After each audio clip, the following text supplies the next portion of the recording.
Ele, Heracles, aportou em Ainos, na Trácia, onde foi hóspede de Poutis. Ao partir, atirou uma flecha e matou um homem híbrido chamado Sarpedon, irmão de Poutis e filho de Poseidon, na praia de Ainos. Pseudo-Apolodoro, Biblioteca, segundo século da Era Comum.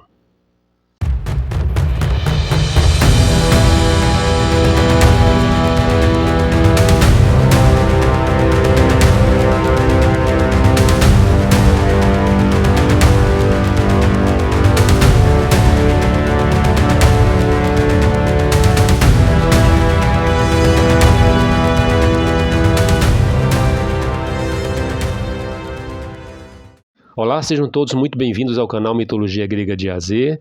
Meu nome é Sérgio Paulo de Melo Feitosa, sou mestre em Ciências da Religião e psicólogo clínico. É um prazer estar aqui mais uma vez trazendo conteúdos relacionados aos deuses gregos, aos heróis, às suas gestas, às suas ações. Estamos dando continuidade aqui aos conteúdos relacionados à descendência do Abalador, do deus Poseidon. Hoje é o 6º episódio, né? E eu vou trazer aqui 13 personagens. Talvez muitos deles aqui não sejam conhecidos da grande maioria das pessoas que gostam do tema mitologia grega, que se interessam pelo tema mitologia grega. Mas isso não quer dizer que esses personagens não estejam inseridos, mesmo que secundariamente, em outras gestas, fazendo com que muitos personagens importantes tenham até a sua participação no mito de maneira mais clara.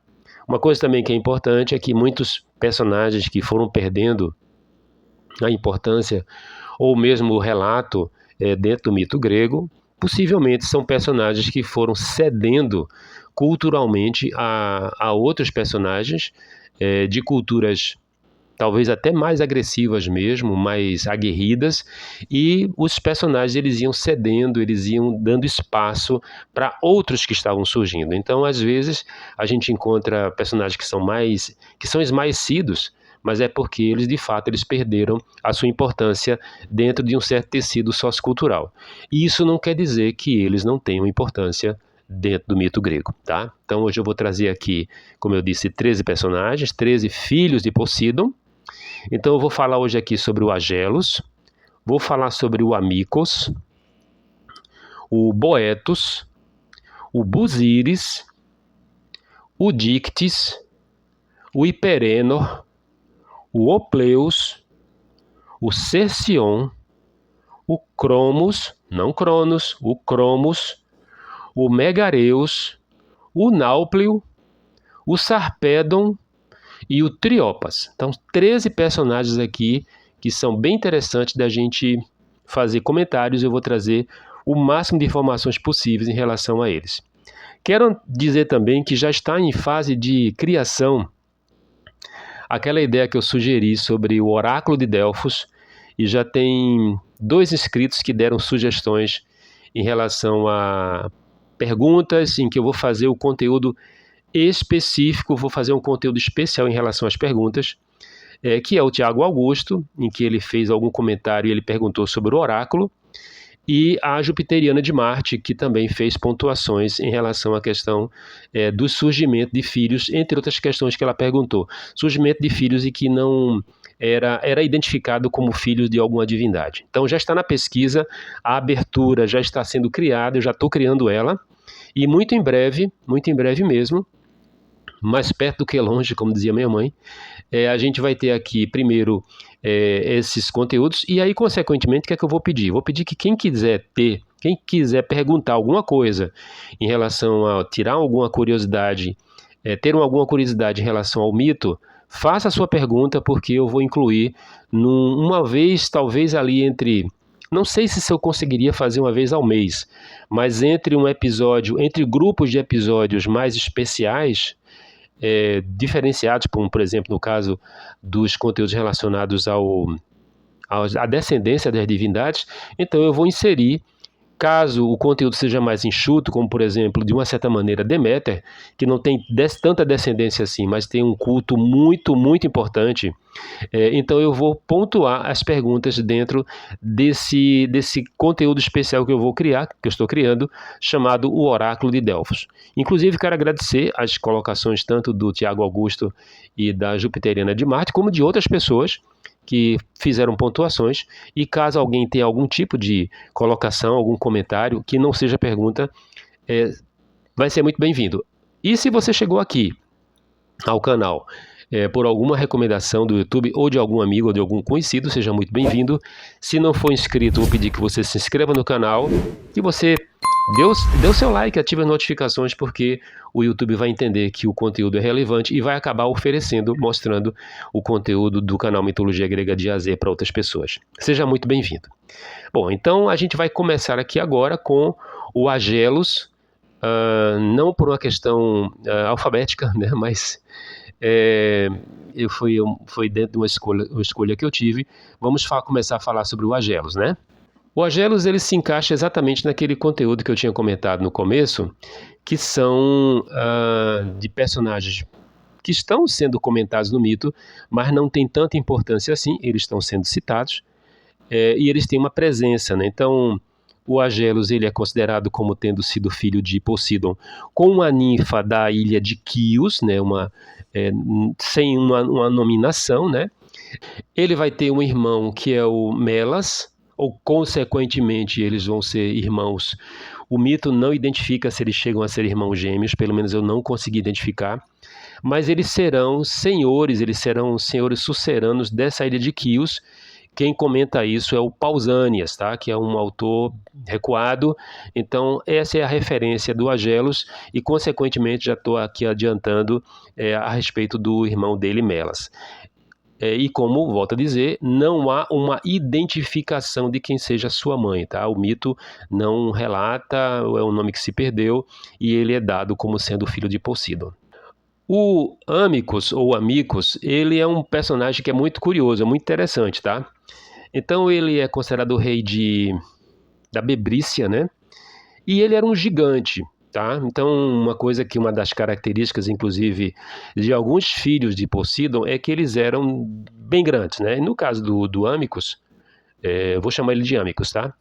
Ele era um gigante. Não há referência de que ele fosse aquele ser híbrido que muitas vezes no mito grego há a associação dos gigantes. Então ele era apenas, pelo menos o que dá para entender nos relatos do Pseudogino, que é um dos autores que falam dele, de que ele era um cara grandão, né? Mas antes de dar continuidade, então ele é filho de Poseidon, obviamente. Também não há o nome da sua mãe, né? Então ela seria uma ninfa da Bitínia, tá? Nome desconhecido. E há duas versões sobre as questões da vida de Amicus em relação aos confrontos que ele vai sofrer, que ele vai enfrentar. Na verdade, ele provocava confrontos. Então ele chamava as pessoas, os estrangeiros, para briga, né? Só que era uma briga um tanto quanto perigosa, porque ele acabava sempre matando o oponente. Então, o que acontece? Existem duas versões, né? Uma versão que fala de que ele se confrontou com Pólux. Pólux, um dos gêmeos divinos, né, o Castor e Pólux, que era uma divindade. Pólux, ele é considerado o criador do pugilato, que, colocando em termos atuais, seria o boxe, né? Só que o Amicus também gostava de uma briga, né?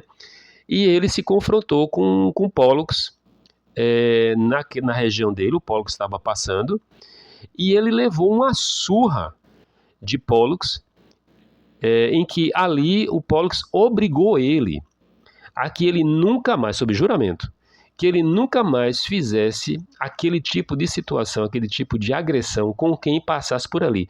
Ele foi obrigado a jurar que ele iria respeitar os viajantes. Uma outra versão, e essa é a mais conhecida e a mais famosa, diz que quem é que ele vai querer enfrentar, quem é que ele vai querer provocar? Héracles, o maior herói do mito grego. Naquele momento em que Héracles passa pela região onde o Amicus era rei, Héracles estava indo até o país das Amazonas, porque um dos uma das tarefas que ele teve que cumprir era pegar o cinturão de Hipólita, né? E foi uma tarefa meio complicada para ele. O mito diz que Âmicos chegava a ser irmão de Hipólita. Ora, nós não chegamos ainda diretamente no mito das Amazonas, mas nós sabemos muito bem que entre as Amazonas não haviam, elas se relacionavam com homens para elas manterem o número de mulheres da tribo delas, né? Então, quando nasciam meninos, ou eram mortos, ou eram dados de volta aos pais, né, os possíveis pais. E o mito diz que o Âmicos chegava a ser irmão dela. Pois bem, sabendo que Héracles estava passando por lá para ir até o Pai das Amazonas, que ficava, de acordo com a maioria dos relatos, na Trácia, e sabendo também das condições em que o que acontecia quando se confrontavam com Héracles, o que acontece? O Âmicos, ele tenta se confrontar, ou ele vai se confrontar com Héracles, né? Talvez tentando evitar que a irmã acontecesse alguma coisa com ela, alguma coisa assim.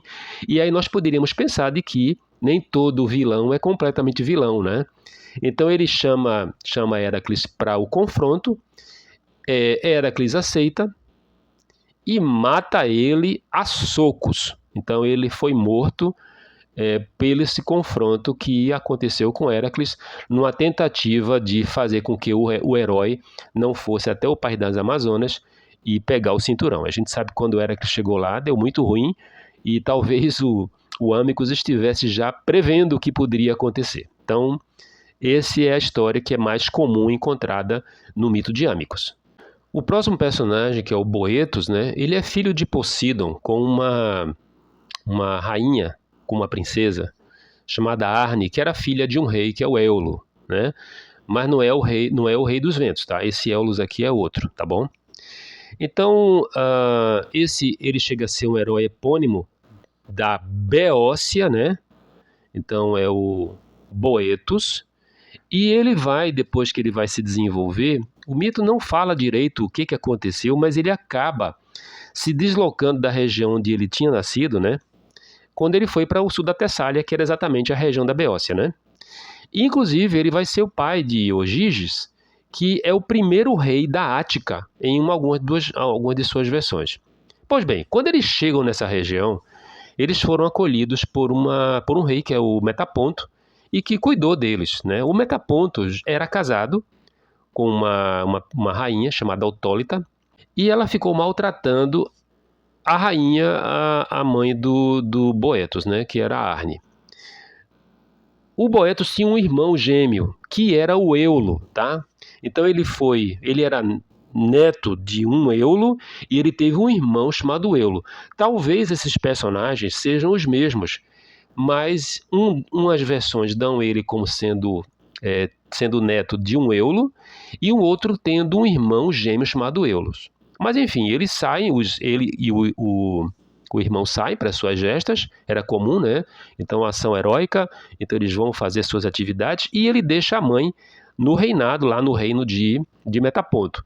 Quando eles voltam, eles descobrem que a Autólita, o Ateano, provocava e perseguia bastante a mãe. E eles acabaram matando a rainha, para com que depois eles acabassem fugindo. O mito, eu pelo menos não encontrei se o Metaponto acaba se relacionando com a Arne, ou se ela foge junto com os filhos, mas acontece essa situação, né? Então os filhos, eles acabam tomando as dores da mãe e agindo dentro daquilo que a gente sabe que é típico do herói, que é a híbris. Eles, na ação de proteção, eles acabam matando aquela pessoa, aquele personagem que estava provocando algum tipo de problema. Então, esse é o relato que a gente pode encontrar com mais densidade em relação ao Boetos, e consequentemente também eu já falo do Éolo, né, que era o irmão gêmeo dele e que muitas vezes se confundem com o avô também chamado Éolo, né? Bem, esse próximo personagem que a gente vai comentar agora, que eu vou comentar agora, que é o Busíris, ele é considerado filho de Poseidon e de uma personagem chamada Lysianassa, que ela é considerada filha de Épafos, ou de uma outra personagem, que seria uma ninfa, que é a Anipe, que era filha do rio Nilo. que é que acontece? Inclusive, não sei se vocês podem recordar, durante ali a Renascença, talvez até antes, teve um bispo chamado Ussher. Ele é famoso, esse indivíduo.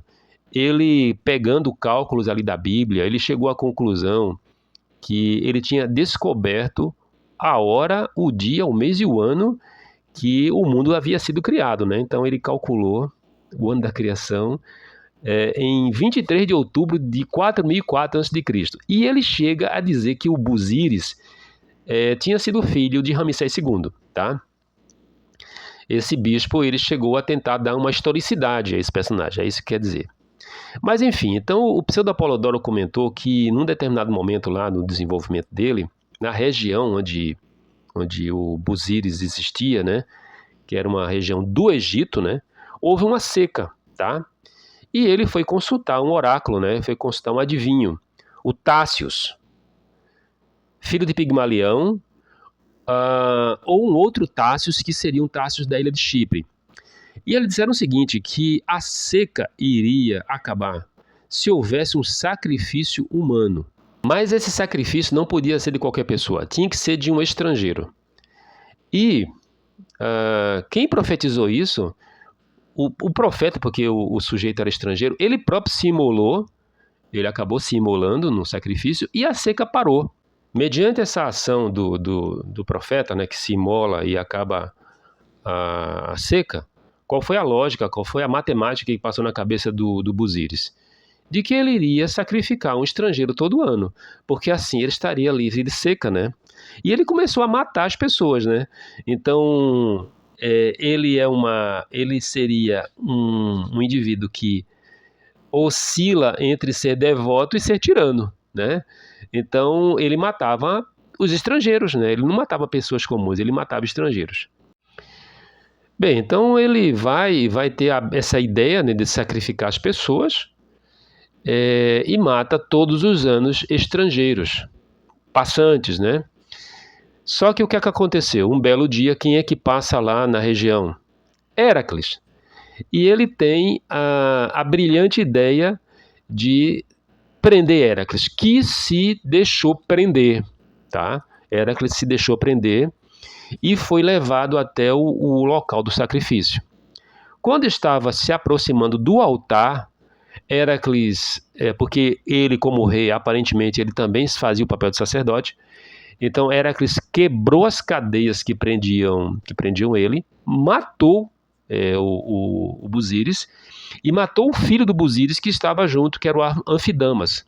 Então ali acabou o reinado de tirania desse personagem, filho de Poseidon. Esse próximo personagem aqui é um personagem que a gente, de uma certa maneira, a gente conhece, às vezes ele aparece até em alguns filmes, que é o Dictys, né? Que quer dizer o homem da rede. Isso quer dizer o seguinte, que ele é um pescador, né? O homem da rede. E quem é que é Dictys? Dictys foi o personagem, filho de Poseidon e de uma personagem chamada Agamede.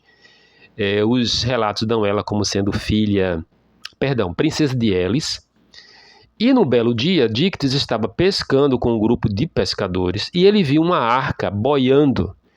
Quem estava dentro daquela arca? Ninguém mais, ninguém menos do que Danae e Perseu, pequenininho, né? Então o Acrísio, que era o pai de Danae, ele recebeu um oráculo dizendo que ele seria morto por um neto.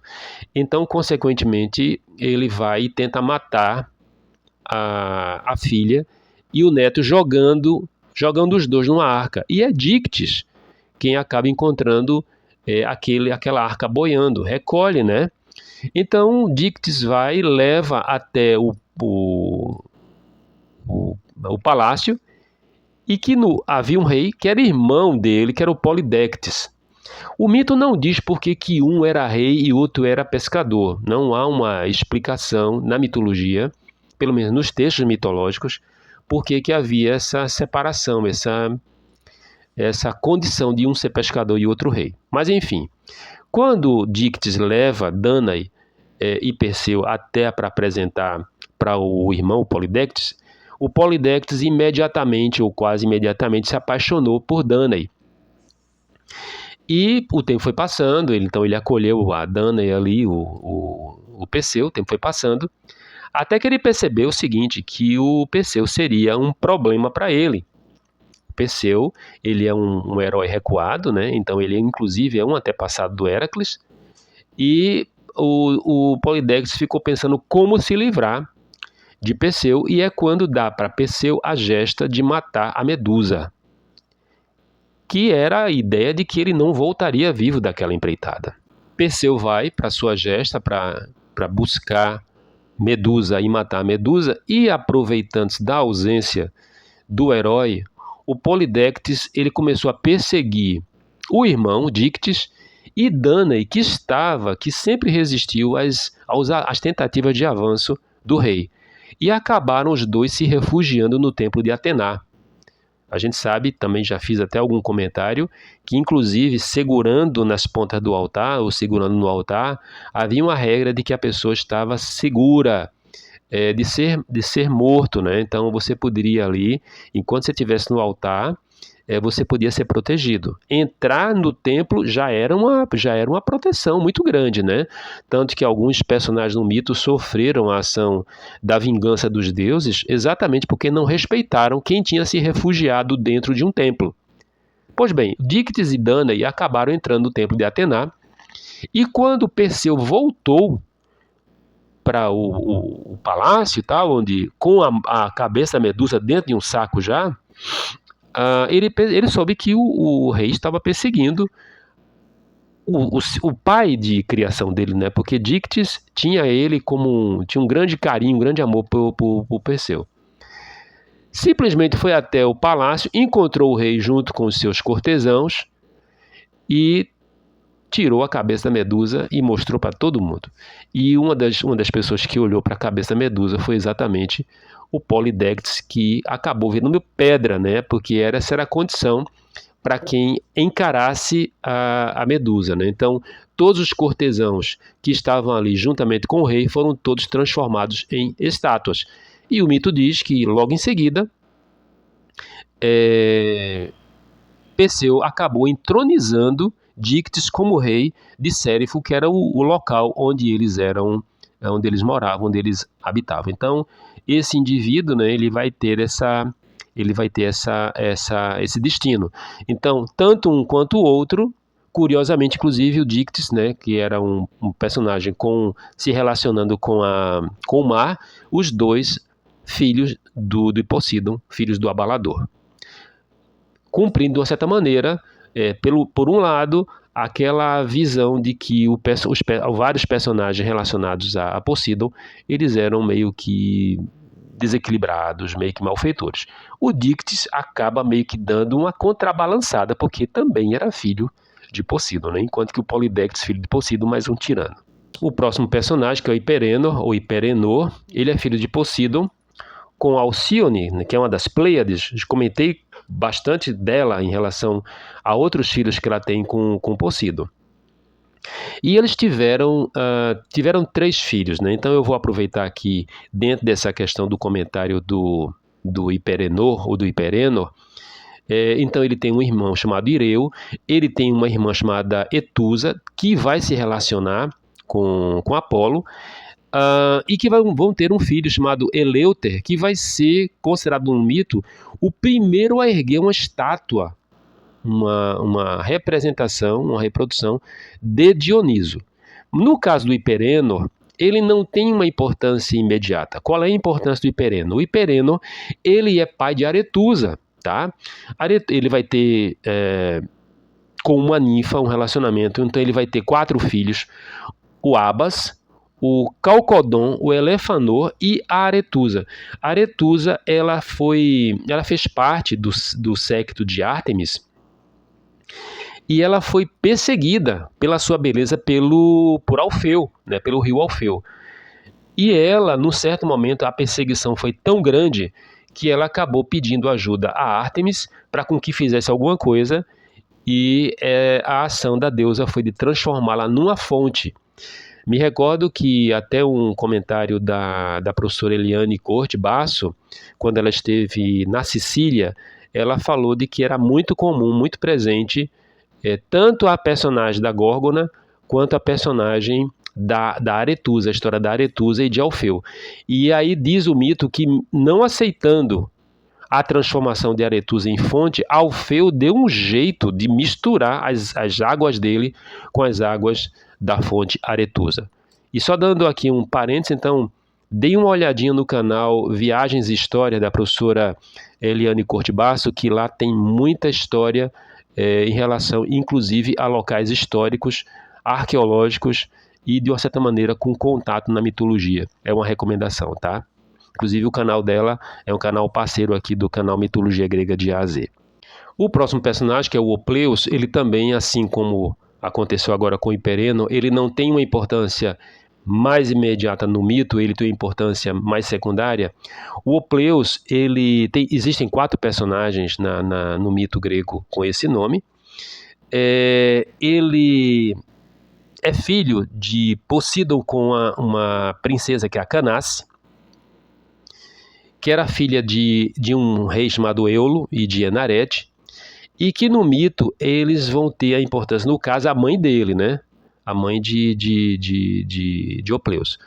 Ela vai ter importância porque vai acontecer uma relação incestuosa que dá muito ruim no mito, né?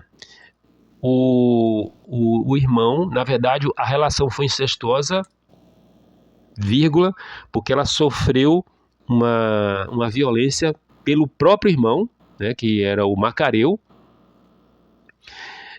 Ela, inclusive, é irmã de Sísifo, tá? Aquele cara lá da pedra, né, da mitologia grega. Então, esse irmão dela tinha um interesse muito grande nela e acabou praticando uma violência sexual, e ela acabou gestando, acabou engravidando. E com muito medo do que iria acontecer, ela tentou uma artimanha que não deu certo e ela acabou tirando a vida. É um personagem trágico. Então, ela é a mãe de Opleus, tá? O próximo personagem é o Cercion, né? O Cercion era um rei de Eleusis.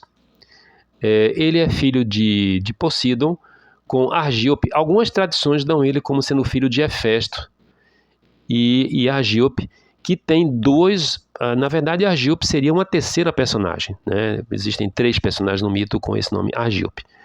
E o que acontecia com esse indivíduo, com o Cercion, ou Cercion, né?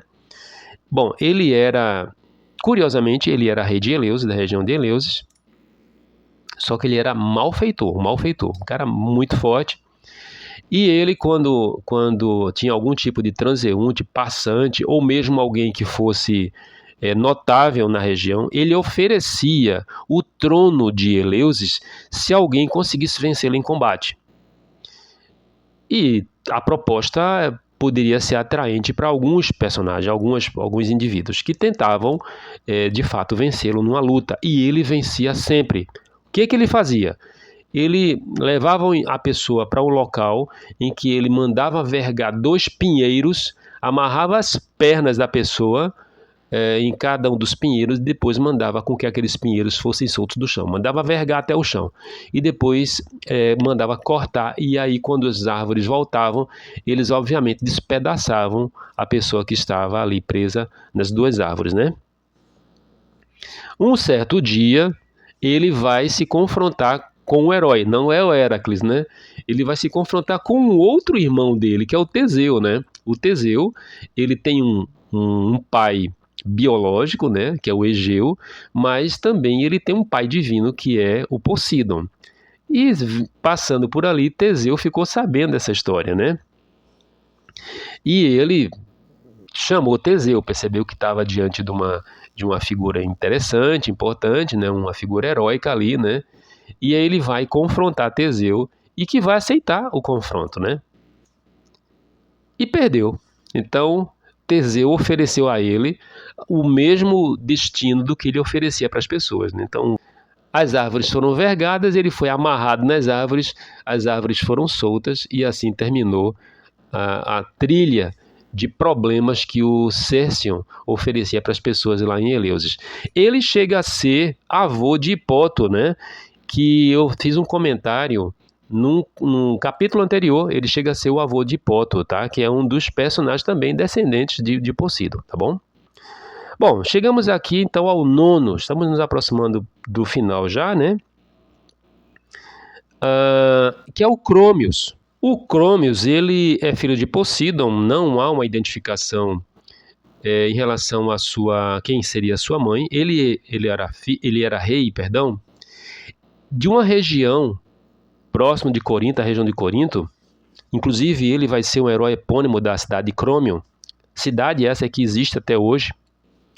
E nesse local surgiu um monstro que é pouco conhecido, ele é pouco comentado na mitologia, que é a porca-faia, que era um animal gigante, um pouco parecido com o javali de Calidon, e esse animal, ele era filho de Tifão e de Equidna. Ela era a mãe, inclusive, do javali de Calidon. Então era um bicho que de fato ele era muito significativo, muito poderoso. O Crômios, ele vai provocar, ele vai convocar para com que haja a caça a esse animal.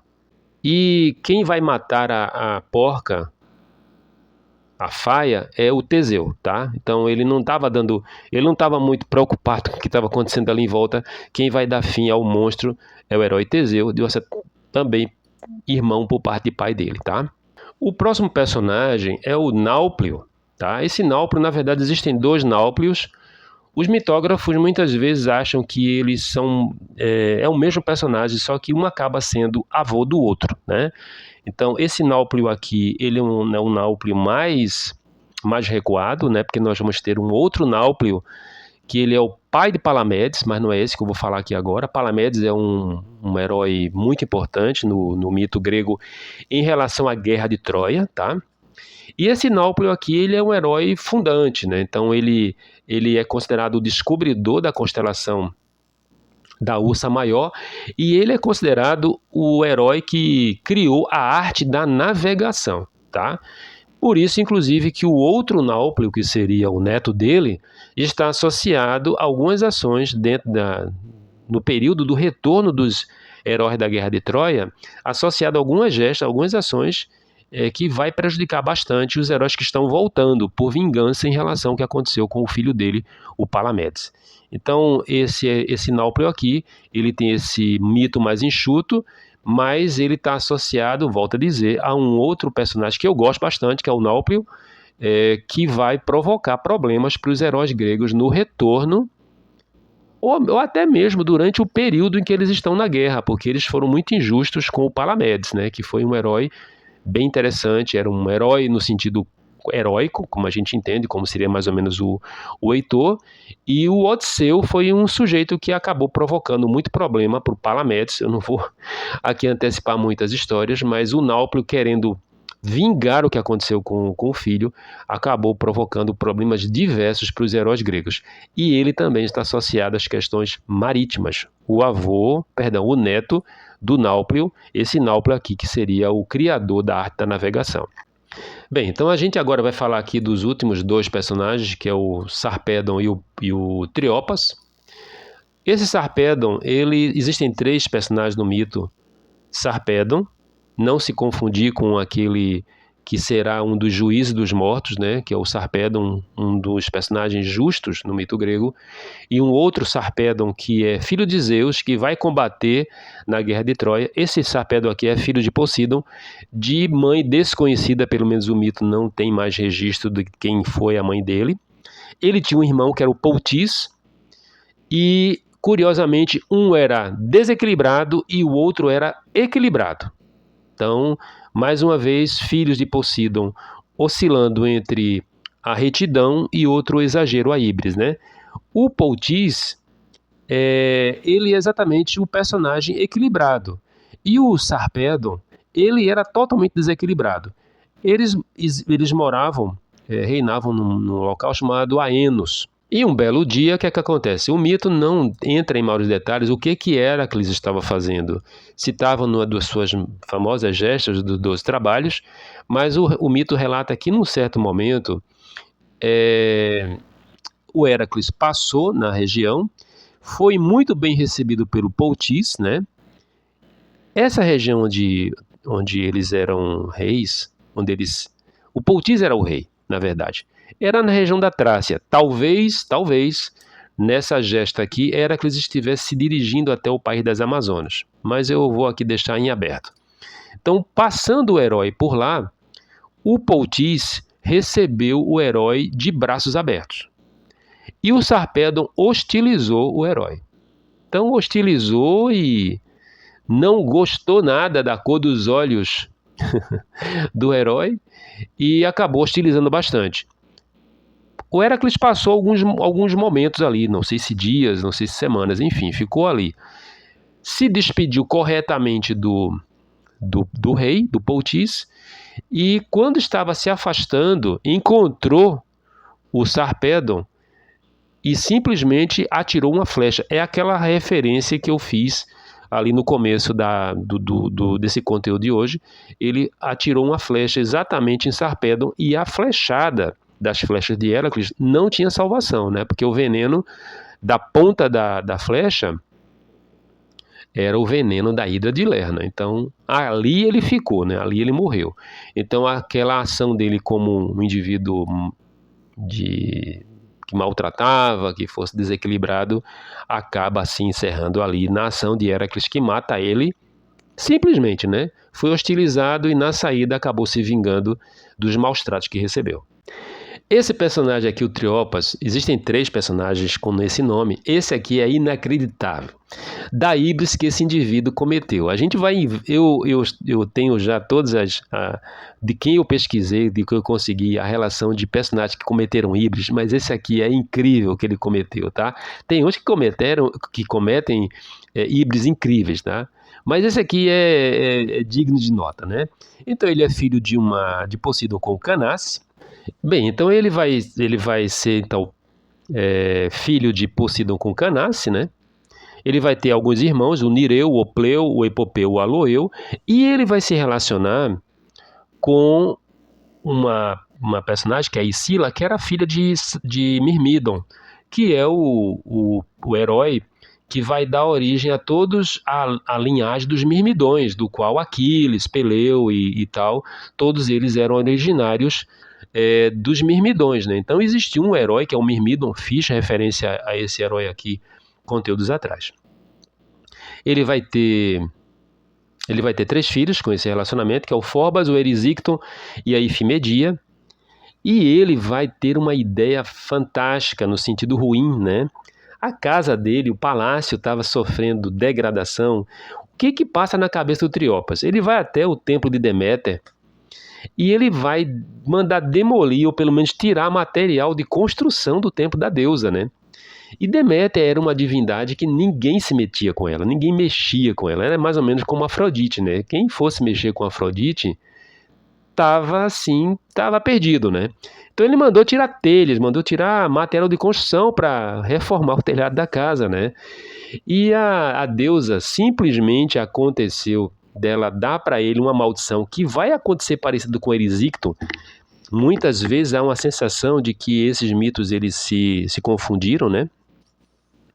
Eu fiz um comentário sobre o Erisicton, alguns conteúdos lá atrás, mas também vou voltar a falar sobre ele nos capítulos em relação a Deméter. E ela amaldiçoou ele com a fome insaciável, né? E, além disso, ele foi perseguido por uma serpente, né? Que acabou acertando ele e provocou nele uma doença fatal. A gente não pode esquecer que as serpentes estão muito associadas às divindades femininas, né? Por conta da questão de que os personagens, as serpentes, estavam associadas à terra.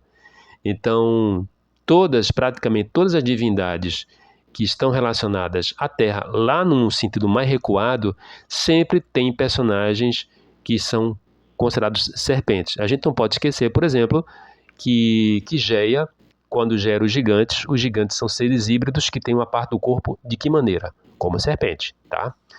Mas enfim, então esse Triopas aqui, aconteceu isso, né? Ele comete essa híbris, filho de Poseidon com Canace, e ele vai cometer essa híbris contra uma divindade poderosíssima e acabou morrendo. Além de ter uma fome que não acabava, ele vai acabar sendo perseguido por uma serpente, e vai morrer em decorrência do ataque dessa serpente nele. Bom, então chegamos até o fim aqui. Quero dizer que se você chegou até aqui, deve ter gostado do conteúdo. Agradeço a sua participação até o final.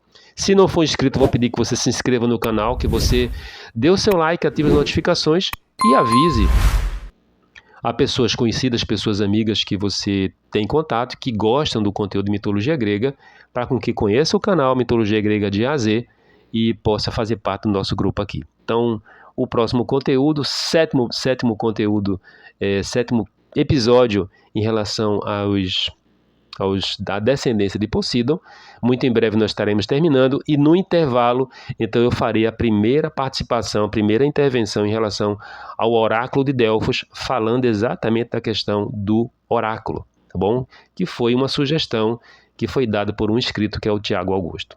Quero deixar um forte abraço aqui a todos e até a próxima gravação com mais descendentes do abalador, do Senhor dos Mares, o grande Deus Poseidon. Até breve.